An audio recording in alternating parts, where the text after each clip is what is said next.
Cobra is one of those movies where I can point out a bunch of things that are wrong with it, and somehow I still walked away thinking, yeah, I had a good time. It's over the top, cheesy, the characters are thin, and Sylvester Stallone spends half the movie looking like he's trying to intimidate the camera. But honestly, I respect how committed it is to being exactly what it is. Before I get into it, like and follow if you're into movie reviews where we actually say what we think, because Cobra gave me a lot to talk about for a movie that mostly wants to punch you in the face for 80 minutes. The movie follows Marion Cobretti, basically the cop they call when normal police work has failed. There's a serial killer situation in Los Angeles, except it turns out this isn't just one killer. There's a whole group of violent lunatics obsessed with a new world order, and after a woman named Ingrid witnesses one of them, Cobra gets assigned to protect her. That setup tells you almost everything.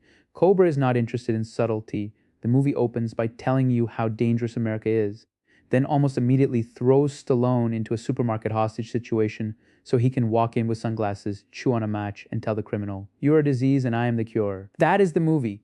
If that line sounds awesome to you, Cobra is probably going to work.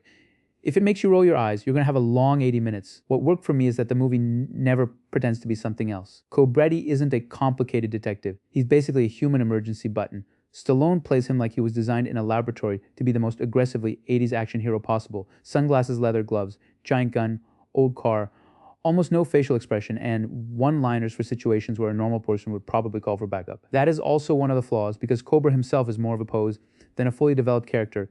We get little pieces of personality. His real name is Marion. He apparently relaxes by looking for trouble. There's some flirting with Ingrid, but the movie never really digs into him. It just wants you to understand this guy is tough. After a while, I did wish there was more underneath all of that. The same thing happens with the villains. These killers believe they're hunters, killing the weak so the strong can survive. That could have been a genuinely creepy enemy for Cobra, but the movie doesn't do enough with it. Most of them just look scary, bang axes together, and wait for Cobra to eventually shoot them. That's probably the biggest missed opportunity. There's a police conspiracy angle, a debate about Cobra being too violent, and even this idea about where the law stops. But the movie never really explores any of it. It would rather have Stallone say something cool and then blow something up. Still, I'd be lying if I said that wasn't entertaining. The supermarket scene is a perfect example. Is it realistic? Absolutely not. Does Cobra handle it like any responsible police officer should? Probably not even close. But it establishes him immediately. Negotiation has failed, everybody is scared, and Cobra walks in like he's mildly annoyed that this psychopath interrupted his evening. It's stupid in exactly the way an 80s action movie can get away with being stupid. I also enjoyed the middle more than I expected. Once Ingrid becomes the target and Cobra moves her out of the city, the movie slows down just enough to give them some personality. The conversations aren't amazing, but Ingrid joking about his name and Cobra being incapable of acting normal actually works.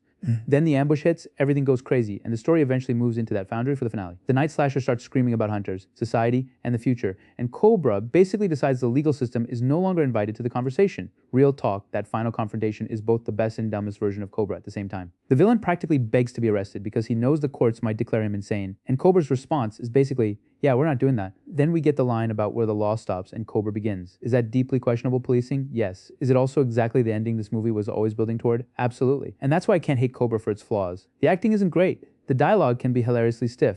The villains needed more development. The romance is barely there. The whole police versus criminal philosophy has about as much depth as something written on the side of a muscle car. But the movie moves fast, doesn't overstay its welcome, and understands the main reason you showed up is to watch Stallone be an absurdly cool action hero. This is not some hidden masterpiece from the 80s. There are much better action movies from that era. But being flawed and being boring are two very different things, and Cobra was never boring to me. I had fun. I liked the ridiculous one-liners. I liked how seriously Stallone plays material that is completely insane. I liked the grimy 80s atmosphere, the car chases, the gunfights, and the fact that the movie just keeps moving. I don't regret watching it at all. I'd rather watch a messy movie with personality than a cleaner movie that gives me nothing to remember. So yeah, I'm giving Cobra a solid 7 out of 10. Not because it's brilliantly written or especially deep, but because for all the obvious flaws, it delivered the one thing I wanted from it. A fun, entertaining action movie that knew exactly what kind of movie it wanted to be. Would you call Cobra an underrated 80s action movie, or is nostalgia doing most of the work here? Let me know. And if you're into movie reviews where we can enjoy something without pretending it's perfect, like and follow for more.